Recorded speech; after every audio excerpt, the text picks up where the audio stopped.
Mm. Oh, Good afternoon, everyone. My name is De Yvonne Rivers. I'm your host of Birth Moms Real Talk. And I'm so happy we've got my friends here. We have the circle, we have Birth Moms galore. And we're going to be talking about fear today, facing it and healing from it. So we've got Candace from Alaska. We have Haley from Utah. We have Nikki from Ohio. And who knows who else is coming in? It's like the joy of it. And I just had shared, maybe Candace, before you first came in, we had 1,000 downloads last week. We're growing 80% each week. I'm like, where all these people come from? Where were they before this? I know they were all around and so forth, but that's what we're all about. We're sharing our stories and we're really open for conversation. And if you've heard me on any of the podcasts, we're pulling the covers off of the secrets and everything else. That's why the real talk. The real talk. You can say anything that you can say. We realize everyone's not ready to go public. That's fine. Let them listen in. Let them put their ear to the glass and listen in to us talk about our stories because this is about empowerment and healing. So, welcome everyone who's tuning in with this. So, the topic today, and actually, this is October. Yeah, our first one in October. September, we covered reunion. Had some different discussions about reunion. And I may ask somebody I know who had a reunion herself in September. And this is October. It's my Mother's Day month. And if all of you have heard me say, my son's birthday is my Mother's Day, and my Mother's Day is on Monday. And so I am going away for the weekend to the water, Virginia Beach, Virginia. I'm going to spend 3 days by the water to really take care of myself because that's always a special time every year with that. But we're going to talk about for as our categories or topics for October are facing fear, forgiveness, anger, how you get over it, how you can help each other, and all of that. November, which is adoption month, which I have some special episodes. Actually, going to be taping live at a Birth Moms retreat in Florida. I'm going to be taping or having an episode with birth mom, meaning being me, an adoptee, and an adoptive mom, all on the same podcast. really good. I'm going to have another episode with me and an adoptive mom to talk about what adoptive moms want birth moms to know. Then I'm going to have a episode with myself and an adoptee.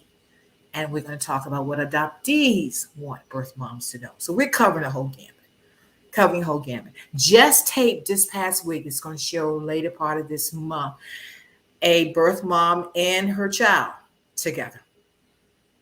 So we're bringing it out across all boards, particularly with that. So I was hoping Amy would join us. Amy was the latest episode. She's in California, so it's earlier for her also. Hopefully she'll join with us. But I want to talk a little bit about Birth Moms Real Talk Village. And you've heard me talk about this is our private group that we're setting up. It's a way for us to help support the podcast and whatever with it. Everyone, the first 15 people, I think, will get this journal. You got this journal. Very nice journal with that. And we have our own, I tell you, I'm getting so excited. We have our own Birth Moms bags. So we're going to have an emblem on it. We've got coffee mugs. I've got luggage tags. I left that in the other room there. Okay, I thought somebody else was coming in. But yeah, that's Birth Moms Village. So please join the village. What you'll have there is that we're live. We do these live Facebook, but we'll have private Facebook. We will have what we call soul sharing sessions. These are going to be special sessions we'll have twice a month. That is essentially, I say soul sharing healing sessions. that will talk about different things. We're building this motherhood. We're building this sisterhood. We're here for each other. We'll develop birth mom buddies. Now, you sort of become buddies when you meet different people anyway. But how about if you've got a buddy that you can reach out at any time? And I've developed a couple of them that anytime, anywhere, whatever, in between podcasts, in between anything, it's like reaching out because we need that, just to touch with that. That's what makes this different than just a routine or regular support group or your therapist. Get your work now, get your therapy. So I'm not the therapist. Let me just make this clear. Disclaimer. I have letters behind my name, but they're not LCSW or whatever else. But I've got 48 years of being a birth mom. That counts for a whole lot. Yes. Counts for a whole lot. And where you see me at is not where I was before. And I've seen the growth and steadily growing. And I say to people, actually, Thursday night, I recorded 3 podcasts. So I had 3 hours of therapy right then and there. It's like, and it's so, so, so helpful and all of that. So I'm going to come to each one of you, and all of you have your podcast has aired. And I want you to share about not what you got from it, but you told your story, but you may have gotten some results or maybe responses from it. And just talk about that. Let's starting last for Candace. You came, was it 2 weeks ago? I know you couldn't come on the last one because Candace said, I'm in Alaska, it's 4 hours and I just got off work. It's like, no, it's too early. Okay, no problem. Get you on the next one. Here's your next one. So Candace, welcome to the chat, the Saturday chat. Thank you. So share with us because, all of you had submitted or said why you wanted to share your story. So tell me why it was important for you to share your story. What are you doing in place now? We'll come back to the topic of fear. But I just want you to share personally now. Yeah, I think for me, it had so much to do with when I started Reunion with my son. So that was back in 2003, so a long time ago. I was really desperate to talk to other moms, to get some insight into how do you do this thing called Reunion? Because I was a mess, the emotions were off the charts, the roller coaster, like you say. Yep. And I didn't know what to do, and I couldn't find it. I really couldn't find anything or anybody. Of course, I'm in Alaska, so that didn't help. But I just felt like it was really important to share with people because I think talking and hearing other people's stories has helped me so much. And I hope I can do that for others. Good. And every story, even though we have that same commonality, every story is different, every nuances. And I learned something from everyone. That's why it's so important. It really is. Okay, let's come to you, Haley. So I have been wanting to share my story kind of more publicly for a long time. And I feel like I'm a lot different because I am in an open adoption and I'm only 7 years post-placement. So my story is going to be a lot different than most of the people that have been on the podcast so far. And I felt like it was in like the birth mom stuff that I had found before, it was more, 20, 30, 40 years out, and it was closed.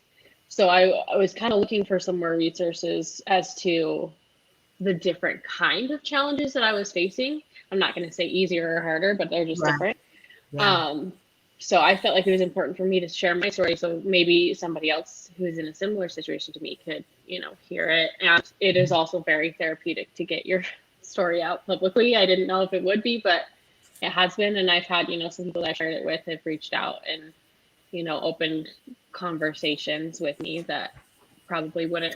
How has that been? Because, and I'll go back to you too, Candace, and sharing. When you come out with it, is what kind of response and what were the things people said when they reached out to you? I've had quite a few family members that have listened to it that have been like, oh, I didn't know that, you were hurting so bad, or that, that's how it went. So, yeah. Yeah. It's letting them see from the outside by listening in and tuning in. Mm-hmm. And I do encourage all the guests to share with whomever they want to share. It is, of course, public. So whether they run across it or whether you just share with them. How about you, Candace? Have you had any response from people who maybe heard the podcast and heard your story, if not for the first time, or just how you're dealing with it? So I'm doing fairly well in terms of sharing. I've been working hard over the last 2-3 years to share my story and put it out there, partly because I want to share, but also partly because it is helping me to process my grief. Mhm. And what people have said so far, because most of the people that have come to me after hearing the podcast have been, I knew your story, but I learned more new things Right. about your story. Right. And then just yesterday, I had someone text me, a friend, more, somebody that I've known for probably 10 years, but not real close. And she just randomly texted me and said, did you name your son Michael? Or did the adoptive parents name him? And it was just this out of the blue, and she felt completely comfortable asking me, and it was wonderful because I want to be able to communicate in such a way Right. that people aren't afraid to talk about it, because for so Right. long everything's been so secret and Yes. so Yes. out of touch. And Right. just the fact that she did that was really just made me feel really good. Yeah. Do you think it was more, or what played a part was the fact that she heard you talking publicly? So, oh, it's okay that I can ask her things. I do. I think that that's a big part of it, that she has seen a couple of posts here and there, but she hadn't really connected directly with the story. And the other thing that then we texted back and forth a couple of times. She says, yeah, so I have a friend, back in high school, who placed, and nobody ever talks about it. And it's Uh-huh. like this thing that was put away. Mhm. And she's like, and that she was just like, that's amazing. It's so secret. And Mhm. just the recognition of it from outside the triad Right. is a part of what I feel like is important to putting the stories out there, Yes. so more people Yes. can understand the complexity of adoption. Absolutely. Yeah. And to come to you, Nikki, but was it August that I went to, and you've heard me talk about Dr. B. I had my reunion with Dr. B, so I went back to my hometown. So while I was in town, I met up with some childhood friends. We were in the first grade together. And one of these particular friends, she was probably eighth grade. So I say eighth, I think she was maybe 16 or 17. She had gotten pregnant during high school. We all knew it. She was a close friend of mine, so I knew what she was going. When I say knew what she was going through, they end up getting married. Um, of course, she raised her child as a daughter, and the marriage didn't last. Well, it lasted for a few years, but this is our first time in talking about it. So she had heard my podcast, and so we are out to dinner, and she looked at me and she said, "I never could have gone through what you went through." That's what she said to me. And so, you know what I went through? I said, yeah. I said, talk to me more about it. And she said, when she found out she was pregnant, she went to her family, and essentially, as all of us do, or whatever, and go to it, and was saying that her family was very supportive, and between her family and the birth father's family sort of came together, and they said, we'll support you to get married and whatever.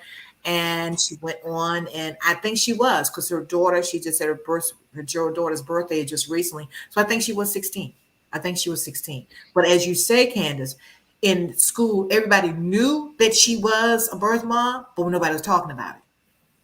Nobody was talking about it. And likewise, as she said, she felt the grief and the fact that she didn't feel like she could talk about it for all those years. Everybody knew it. It was like the elephant in the room. It was the elephant in the room. So no denying it. And everybody knows, because you've heard different podcasts and saying, well, I went away and then I came back to school and nobody said anything to me and all that. So all of it. So it's like taking off that. That's where the healing begins. Nikki, let's come to you.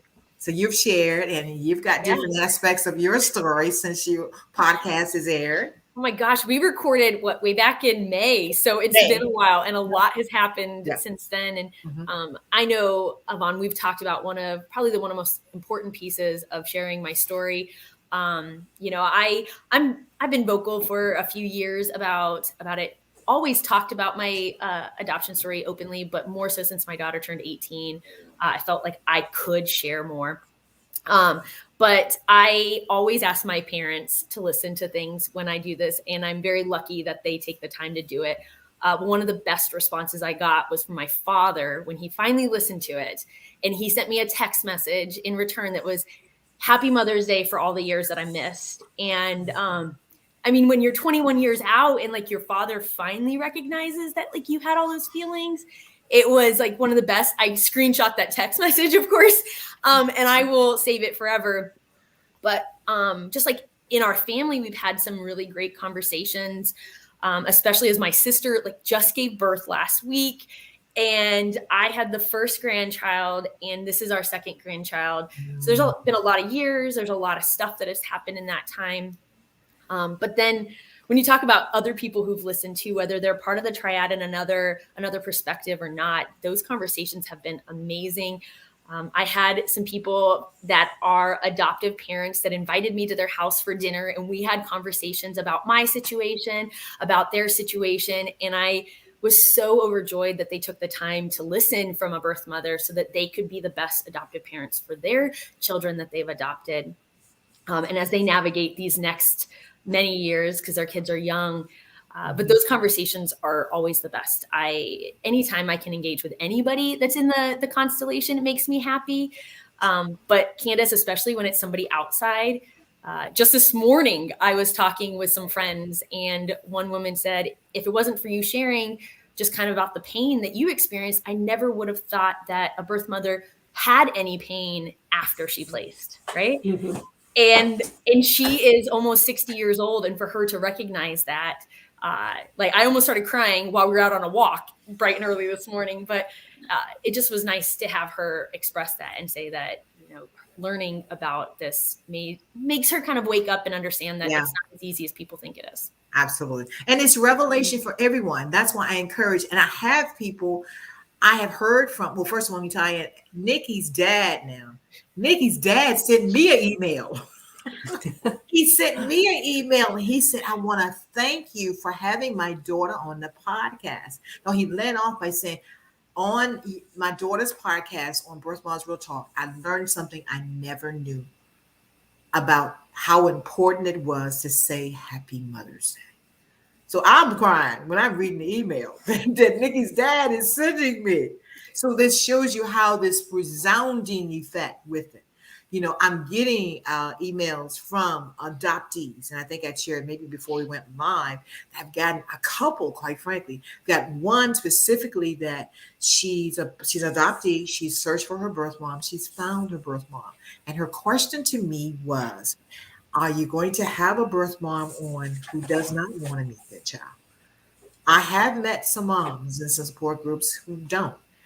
And we're going to talk a little bit about this because what I shared with her is that I'll share you why I think I can't answer it specifically because I always wanted to meet my son.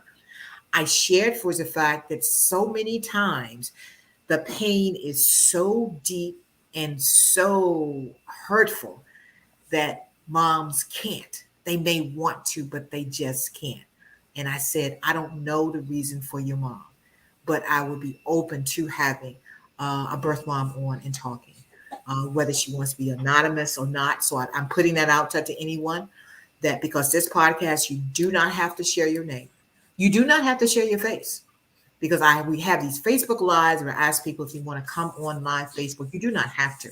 But to do the podcast, you can stay anonymous, and we're open to people sharing whatever they choose to share about your story because it can be impactful. Also, I've heard from some adoptees that they were late discovery adoptees, and they're asking about why were they? I mean, it's like I can't answer those questions, but they're listening. And I've heard from some adopted moms who are listening. So that's why, really, you know, this podcast is transformed and offering different nuances because I'm hearing what people want. I'd shared before that November, we're going to have some really, really awesome sessions of whatever live from a birth moms retreat. Going to talk to adoptees on hearing from them what adoptees want, at least from their own perspective, what they want birth moms to know. I'm going to have adoptive moms. I've got a mom and her child on. So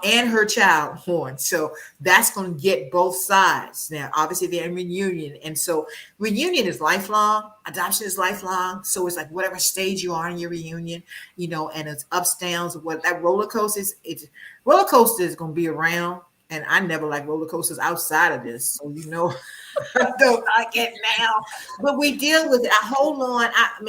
I manage. I speak very honestly when I share that my son's birthday is my Mother's Day. That's when I became a mother. And I celebrate that every year, because, and I typically, before meeting him, was my own celebration, where I'd be with a cupcake or something and just something to recognize. But I always went back to that day.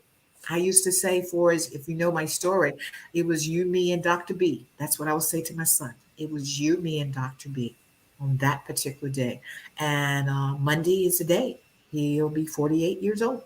So I know my mind will go back to you, me, and Dr. B. And that's okay. That is okay. But it's like looking at how we can heal. And the topic today is fear. How you can face your fear and overcome it. Fear, you may have heard the acronym is false evidence appearing real. Well, whether it's appearing real, whether it's false or not, fear is real. And whatever that fear is, whether it's sharing your story, whether it's sharing with your family, or whether it's sharing with yourself. And I say that with yourself because before you can heal, the first thing is facing what it is, looking at what it is, whether your family talked about it or not. That was my situation. If you come from dysfunctional, nobody was saying anything. No one was saying anything. Well, if you want to say anything, I will say anything. And I cannot hold that back for me because I've got to deal with this, whether anyone else wants to deal with it or not. So we're going to talk about with each one of you, what's fear to you? What kind of fear have you embraced? Have you seen through this journey or just through your life? Because we are people. We're birth moms, but we're people. We're different kinds of people, different personalities and all of that. So I want to hear, what does the word fear mean to each one of you? Let's go first. I'll go first. I think with me, my biggest fear is that my daughter will resent me or be kind of mad at me because I do have a son that I do parent. And they're only 19 months apart. Okay. I met my husband a couple months after my daughter was born, and we had a baby pretty quick. And I'm just kind of scared that as she gets older, she's going to be like, oh, well, that's not fair. It was so quick after, but like the situations were so like vastly different. But how do you explain that to, probably a teenager when she's, going to be starting to ask me those questions? And then like with myself, parenting my son while not, parenting her. And it's just been, well, let's talk. Can we talk about how you're dealing with that fear now? As you say, you're fearful of what she may say and resent you. Right now, you have your son that you are parenting. How are you internally dealing with this situation? Are you facing, or I'll put it this way, and I don't know whether you said it in your podcast or not, that you say that that's a major thing for you in between the two children.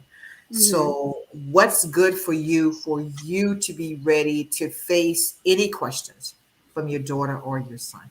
What are you doing and how are you facing this fear? Because it's a fear for you too, I'm seeing. Yeah. So I've been writing her letters every year on her birthday. I sit down and, say, hey, it's your whatever birthday. Here's my emotions and feelings. And I have them put away. And on her 18th birthday, I plan on giving her, all of them and saying, you can ask me anything you want. I won't lie to you. I will tell you anything that you want to know. I don't care how hard it is. Mm-hmm. Ask me whatever you want. Tell me whatever you want. But I've been trying to, like, as I process, write it down so that she can try to put herself in the mindset that I was in, have been, am in, to try to kind of understand, that it was 100% out of love and not any kind of, I don't want this baby, but I do want this baby. Like, there was nothing like that. I love them both equally. I just was in a vastly different situation when my son was born. So. Right. I asked you that question, Haley, because I this is my belief, and I'll have everyone chime in on it, is that when we get to the place that this may come in for forgiveness, forgive ourselves. And you just explained it was two different situations, has nothing in relation to the love of each one of those childs. When we become comfortable with that in the words we say, then that's when we can address it. But I like the fact that you're saying you're writing the letters each and every year. They'll have that. And when you share honestly, and I speak on this because I don't say it was a fear for whether my son, it was like, I just wanted him to know. And he didn't know. He found out at 13 that he was adopted. And so I'm like, I wasn't happy about that, but yet and still that's what it was. But the key thing is that I wanted him to know the story, the reasoning why. Yeah. And once I was able to share that, that solved my mind. That's why, a lot, Damon title, I could breathe again, because it was like I'm holding my breath, not for what he may say, but for me to just see and be able to see him for whatever it may turn out to be, reunion or not. Yeah. Okay. Anyone else? Haley, I just want to share something about that. That fear is serious. I am almost 40 and don't have any other children for that very same fear. Yeah. I was terrified. And you know what sucks even worse? When you find out from them later on that they were hoping that you would have kids because they wanted to have siblings. And then you're like, man. So I just want you to know that is a serious, that's a fear for so many of us that we don't want them to look at us like we replaced them, or that they're mad that we could do one but not the other. And so But any other fears for you, Nikki? I have a list of fears. What's the number one, number two? That's what we only got an hour. my biggest one is just like that she doesn't want to continue to be in my life. Okay. Yeah. So. Well, and I'm not gonna say it. That's right. And like we're navigating reunion right now. Yeah. And so, but I don't know. Like, is it everything that she wanted? Is it too much? Is it? Yeah. Because on my end, I will give her anything and everything. I just want to be a part of it in any way, shape, or form she'll let me. Right. But again, I mean, she's still a young woman and she's trying to navigate her life. So my biggest fear is that at some point she just doesn't want me around. And that's a relevant fear. I mean, that's a realistic one, because we don't know. Yeah. We don't know. Just like I said, for the adoptee that's writing me about saying that her birth mom does not want to meet her. I don't know why. She wants it, but I don't know why. And we don't know. And I guess it's the fact before is the fear is, when I say facing the fear and overcoming it, that's simply meaning to me, and just stating it as a fact that it is a fear. Life itself is not guaranteed. We don't know. And that's why the day-to-day or the roller coaster emotion, I believe, because we're up, we're down, we're up, we're down, we're up, down, we're around the corner, whatever. Things will trigger us, and I'm real, and I'll say triggered. I have a good friend. She's younger, but she's in her mid-30s. She just had her first child, and it's a boy. And she was showing me pictures, and I had to honestly say that. I said, Shauna, they're triggering me, because I didn't see pictures of my son when he was 3, 4, 5 months, 6 months, a year. Didn't see him, and so seeing that, it's like it's hard for me. And so to me, I'm just facing the fears as they come and just realize, okay, it's hard. I can't deal with it, whatever. And you just move on until you can face it, deal with it, whatever. How about you, Candace? Yeah, so I can, Haley, totally relate with the the other children, and I also didn't have any other children, and a big part of that was, not being. I didn't want to put myself in a position where I had to explain to him that another child was good enough to keep and he wasn't. And be that as it may, I think my biggest fear, at least for the longest time, was that he would just not want me in his life. It's like you, Nikki. And I remember going to meet him in person for the first time when he was 20. And actually, that, for those that don't know my story, that's the only time I ever got to see him. He died after that. But the drive there, it was like a 3-hour drive. And I progressively, over the course of 3 hours, worked myself into a frenzy of fear that when I got there, he would turn me away. Even though he'd said that he wanted to meet me, I was sure that he was going to change his mind and turn me away. Yeah. And I think the only way that I got through it, and it was right before I got there, was I was just like, he might turn you away. And that's okay, because that's his choice. I can only deal with my part in it. Right. And I will always keep myself open to him anytime, anywhere, because that's all I have control over. Right.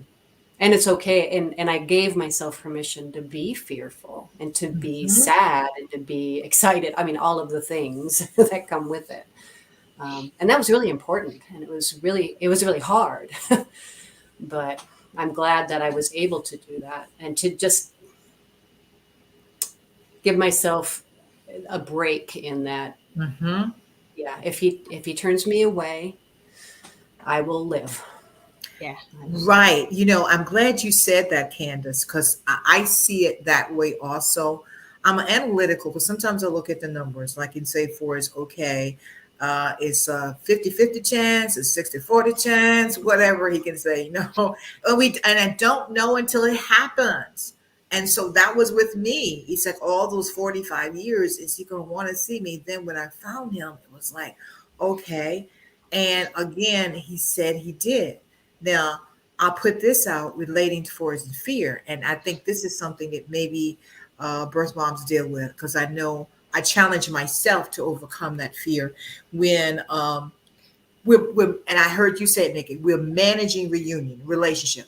Just like any relationship has to be managed. When I say manage, meaning if you meet someone, when you're developing a relationship, you're getting to know that person, it's like you don't know how that's going to be until it be.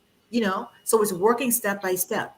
And I questioned myself probably maybe about a month or so ago, because I haven't seen him much since the COVID.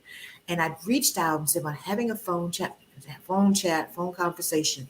And he said, first of all, it was maybe the next day or so forth, he responded back. So between that period of time, it's like, is it a yes? Is it a no? I said, it's either 50-50, either he does or he doesn't. That's what it was. And so when he responded, it was saying, okay, yeah, we can work that out.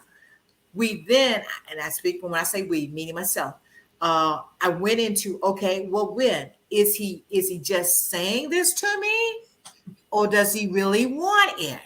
So I'm like, he either does or he doesn't. So to me, I'll say that to myself a lot, to not wrangle myself up to thinking, because I can't get in his head. I can't. Yvonne, thanks for saying that. You just described my entire month of September.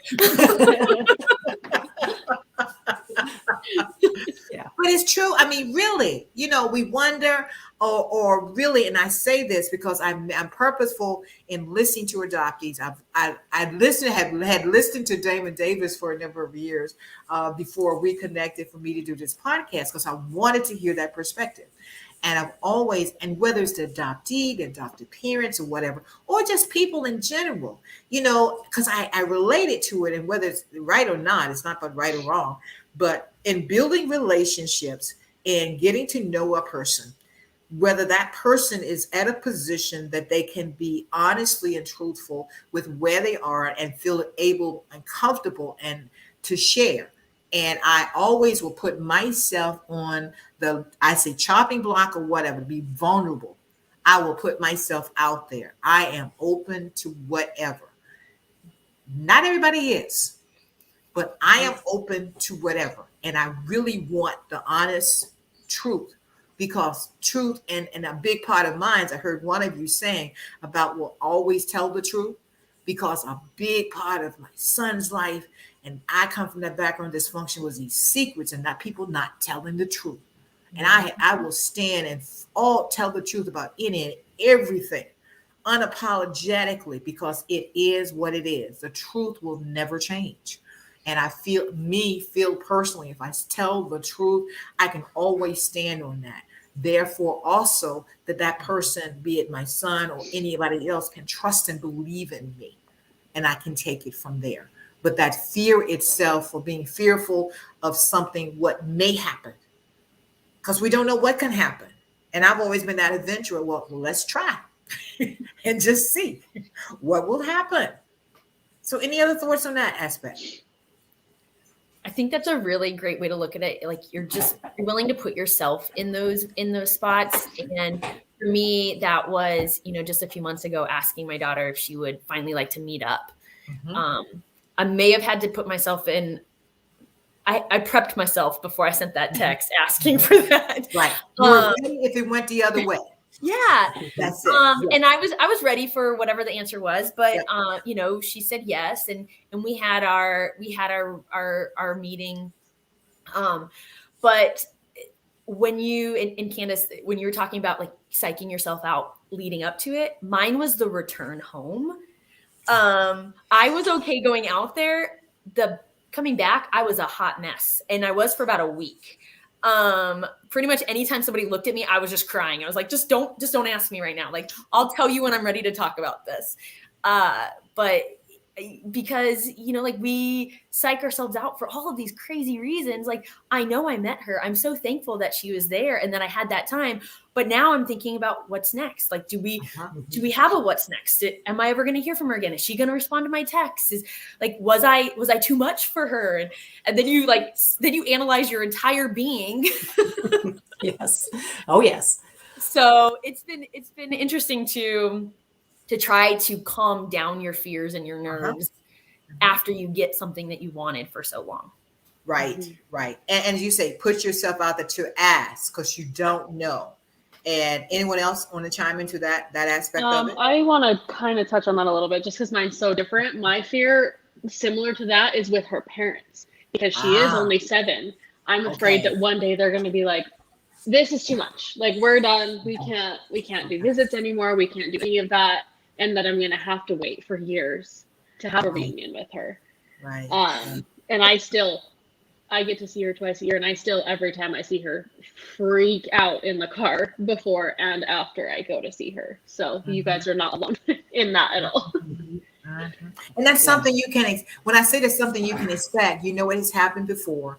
And I use the word for it's giving yourself grace that, it's okay. It's okay. Freak out. Yeah. I told my son before he walked in, and we met in a hotel, and it's like, I said, text before you walk through the door, because I may just pass out, and I'm serious. I'm so upset. And what I've said to him, and sometimes he'll respond and I'll know what he thinks or whatever, but during our reunion, Pennsylvania reunion, that he happens to be a lot of different things. He's in business for himself. He wanted to be a doctor and all that. And so we were on some Zoom calls. And when some days it was just so emotional for me to see him, because there's some different birthmarks, like he's got some moles on his eyes. I'm looking at him, and days that I'm just overcome, I would text him, I can't be on camera today because I've got the ugly cry, and you don't want to see the ugly cry. I mean, I was serious, because, and I've had this, it's like, and so he'll laugh sometimes and say, but I want him to know the reality of it. And I say this, I want Candace, you to chime in here too, is that I like the fact you said, Nikki, that you put yourself out for you prepared yourself and you asked the question. Now, a lot of things I may do, and I'll do it. My son is like 48. Okay, so he's got kids of his own. I will ask, and a big part of that is that I don't know where he is in his healing. He did say that he felt his healing began when we met. So that's part of our relationship, and both of us are healing. But I say that, and I will reach out and do things. And even though he doesn't need a mother, I'm not to mother him as a young child, but I'm still the parent. I will put myself out there as the parent to offer an opportunity, whereas he may or may not. Your daughter agreed to it, Nikki, and previously she had not reached out to you for the two of you to do it. So I think back to it. I have nothing to lose if I reach out and say, can we do this? It's either yes or no. And I'm okay with that. And because I don't want to lose the opportunity that if he's not ready or able or feel like he can say the words. So it's big. That's why I come in. I am the parent. So even though my son is 48, I look at him. He's I don't say he's still a child, but I'm looking for the fact that I think it affects all adoptees when they go through force and being adopted and wherever they are in that healing space. Any other comments on that? I really did my very best to reach out to him regularly, even if it was just something as simple as I didn't want to pressure him, first of all, because I wanted him to have the control over how the relationship progressed. It just about killed me to hold myself back, because I wanted to smother him like to death, right?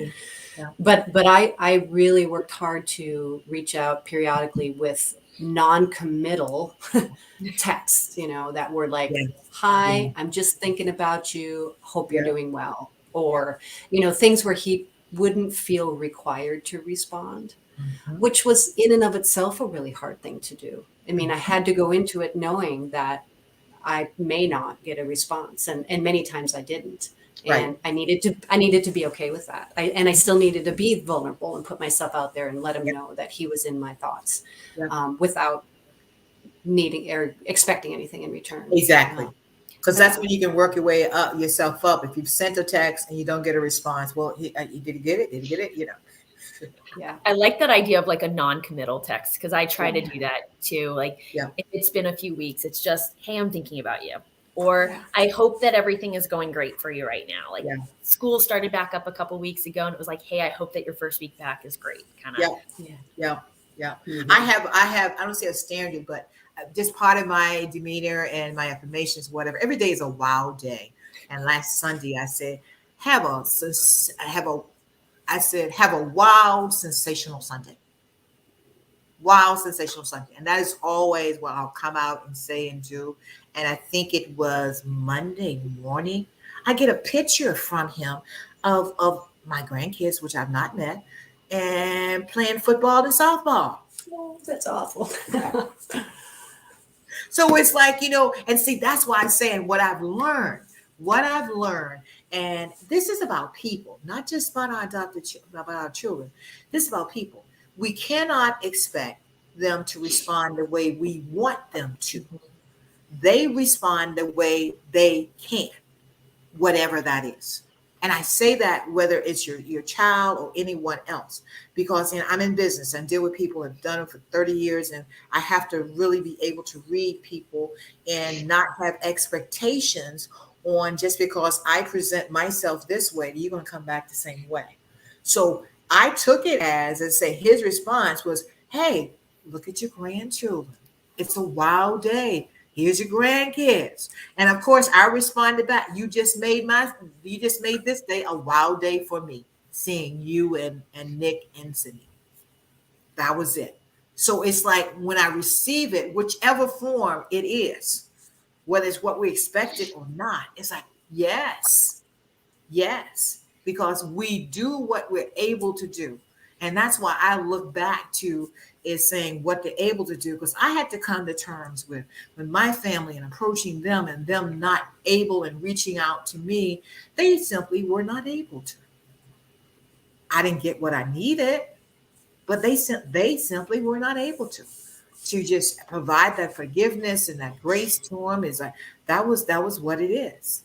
And I this is how I'm approaching not only the relationship with my son and the reunion and other things, but just in the people is like, do do what you need to do what comes up with you with your own emotions and where you are with that, because we will limit ourselves and stuff these emotions ourselves down. We do it to ourselves. No one else will do it to us. But we need to be free with our thought. You know, what I guess challenges me sometimes, I'll hear some birth mom, well, I want to do this, but I don't feel like I can. I want to do this, but I don't feel like I can. I want to do this, but I don't feel like I can. Well, do what you feel like you can do and be in with the spirit of love. I mean, that's all we have. That's all we have. Yeah. So fear, facing it, overcoming it. Forgiveness is also a word we're doing this month. Anything relating to forgiveness.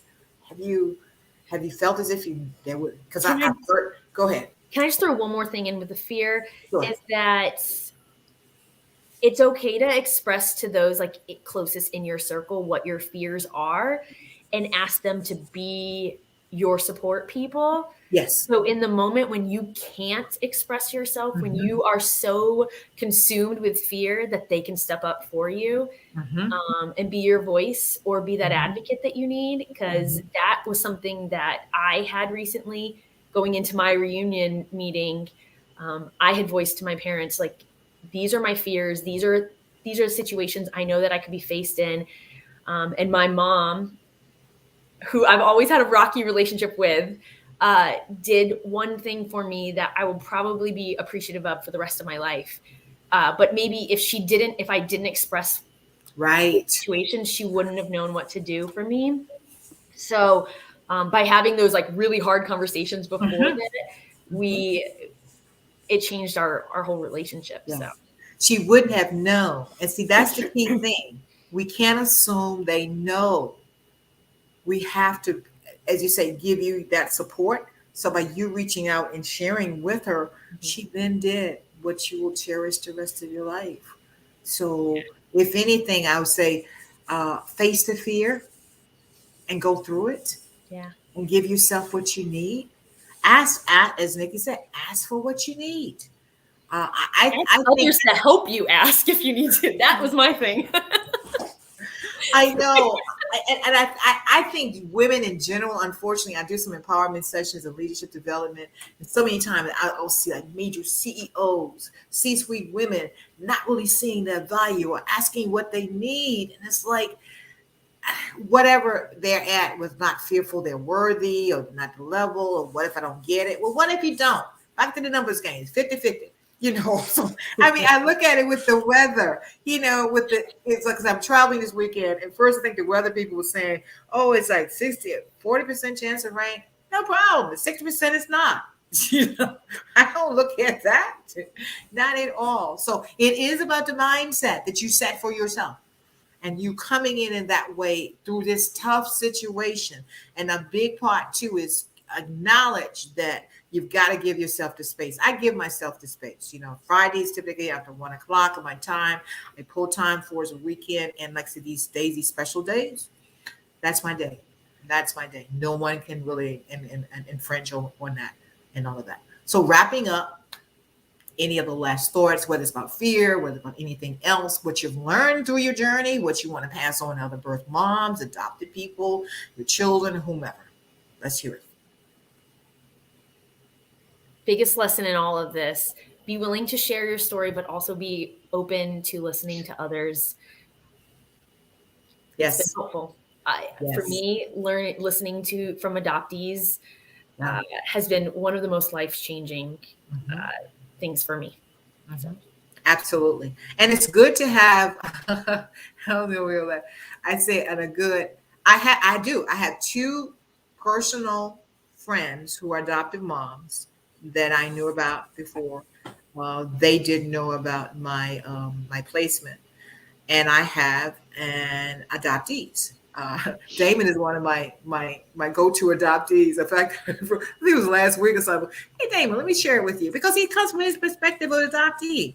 So, I mean, I can't. And that's it. There are some birth moms who are also adoptees, just like Kitty, I think you shared. She's all 3. So it's like wherever perspective you come from, but you have to honor that. And so that's why I can pose a question to Damon or other adoptees. It's like, how would you see it? And receive it, and not in going, well, I thought, mm-mm. Okay. Any last words from Candace, Haley? So I think, and could potentially go off on a complete deep end, but I have to put it out there because for me, fear is almost always, all the fear in my life, I can almost always connect it to some type of shame. And the fear of being vulnerable is because I fear exposing those things that I feel shameful for or about, whether they were my fault or not. Okay. You know, if you talk about, child abuse versus, other things in your life, things you don't have control over versus things you do, doesn't matter. It's still connected to shame for me.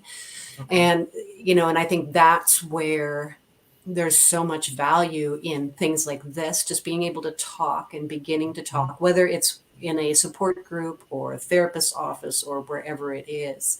And I think for a lot of people, you can even just begin by journaling at home by yourself, but somehow being willing to bring that mirror up and look at it and be willing to admit that you feel shameful about something and saying to yourself, and this is for me specifically what I needed to do, I still love you anyway. I still love myself anyway. Right. And yeah, so that's that vulnerability you just mentioned, Candace, is facing, and just hold the journal up. You can do this. That's the bottom line, is the matter. And I really put it to, it's not really what I've done, it's who I be. It's who I be. And I'm a good person, no matter what. And then the relativeness of it, of society and how it was before, how they looked at birth moms, or the stereotyping. There's so much stereotyping or whatever. Look, I break all stereotypes. I'm mostly the only Black in the room, only woman in the room, in business and everything else and so forth. And now for birth mom, I'm on, because some people, maybe I should say, they'll say, oh, you got a podcast, you only interview Black birth moms. What you think? I'm like, please get a clue. I mean, seriously. But that's the whole thing about it, is it? But we can write that down, and I call it mirror work, Candace. I call it mirror work, and being able to do the mirror work and speak honestly with myself and say, I am good. I'm good enough. I'm okay. What was your title? You're always a mom. I'm trying to think. Haley, what was your title? Was it, you always been a mother? Mine? Yeah, what was yours, Haley? I don't remember what you titled it, actually. I'm thinking, well, mine was always. I was like, I think Nikki's was. I think mine was like, I didn't know what to do or something like that. Right. But the key thing with all of us is that in spite of what we went through, whenever we went through whatever scenario, that whatever we went through from others was no reflection on who we were. And I really describe it as I answer to the name that I give myself, not what other people will give us or give me specifically. Okay. Any last words, Haley? I just want to say, how talking to other birth moms has been like the biggest help for me. And if there's anybody that's like watching that wants to chat with any of us, I'm sure any of us would be happy, send us a Facebook DM or whatever. Any of us would be happy to chat with you, join the Birth Mom Village, listen to the podcast. Absolutely. It is kind of hard with podcasting because there is no like commenting in the moment or, But the key thing, glad you brought that up, Haley, because reach out. There are comments you can put at the podcast on the website, as well as the reviews of Apple. And if you reach out and put a comment on the podcast, and I've had some, I think Nikki was maybe, other than your dad, maybe a couple of others and so forth. But I do encourage all of you listening out there, please do send comments or whatever, because I'll send it directly to the mom, because this is what we're building. And I'm so serious when I say that this is a movement.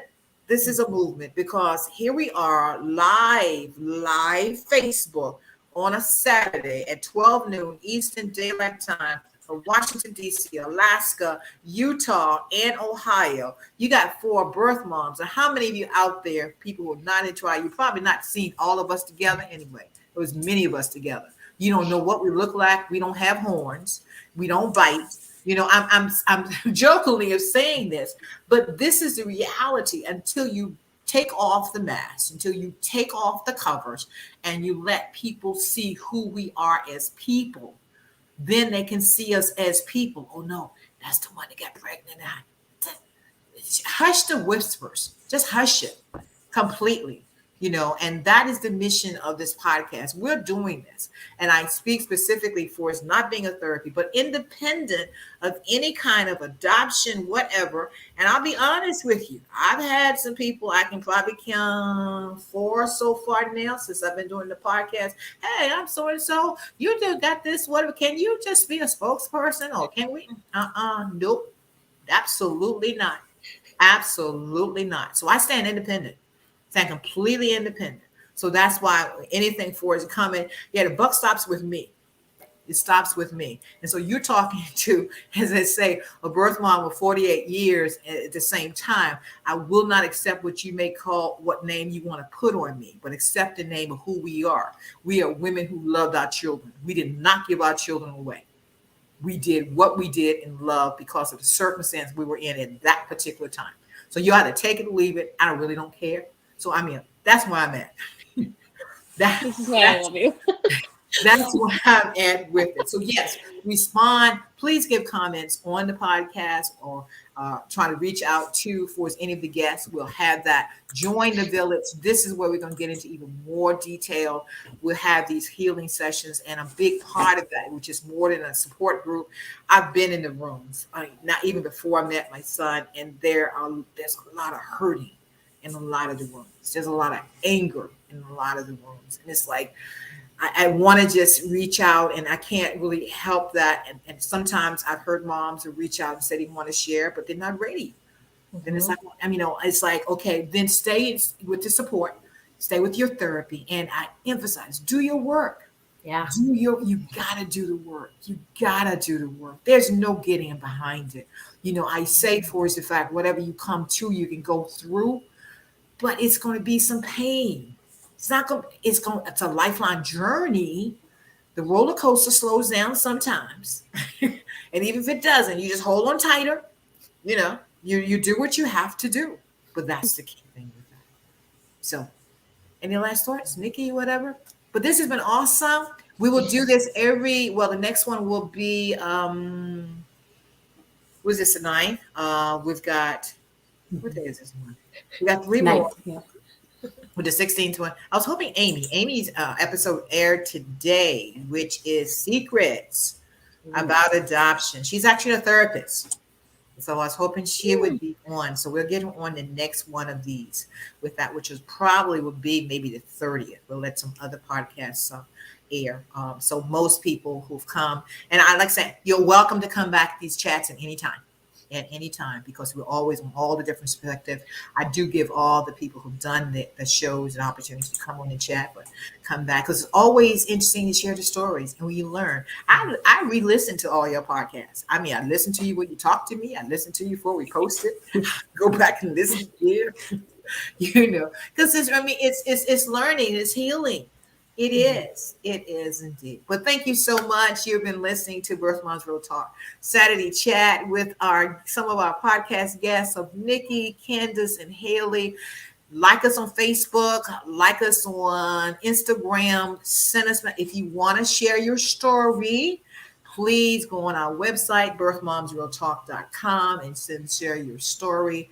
And we've got some great ones coming up for you. Like I say, when I got this story, I think it was last week, it was a mom and her daughter. I was like, yeah, be our first 2-person one, mom and her daughter. So, and we're getting all different kinds with that. So like I said, we got some special programming during the month of November, and we'll continue with that. So we're reaching numbers. Please share, please like, give us ratings.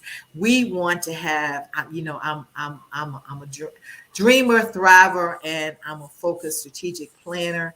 We've got close to over 2,500 downloads. I want 1,000 a day, then move to 5,000, because that's how many people are out there. this, when we do these Saturday chats, I think the last one we did that I put it up on Facebook, we had 8,000 to 10,000 views. That's crazy. Yeah. Spread the word. Yes. So people are out there. And just as I say, this is not for everybody to tell their story, not expecting everyone to tell their story. Not everyone's ready, will ever be ready or want to, but tune into those of us who do join the village and will have that privacy. So people still need that confidentiality. We'll give that to you. And we'll have these conversations. We just won't be live on general Facebook, that everybody will hear it with that. But thank you so much and thank you, Candace, for getting up. It's now what, at 9 o'clock? 9 o'clock. 9 o'clock. Okay. Very good. Well, I'm going to enjoy I call it my Mother's Day weekend. Happy Mother's Day. I'm driving down to Virginia Beach tomorrow. I've got a place on the Chesapeake Bay. So I'll be able to see the sunsets and the sun rises over the water.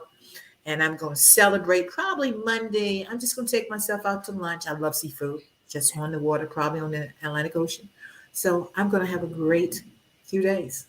I love how you celebrate, Yvonne. So have an amazing weekend and happy Mother's Day to you. Thank you. Yes. Goodbye. Yes. Bye. Bye.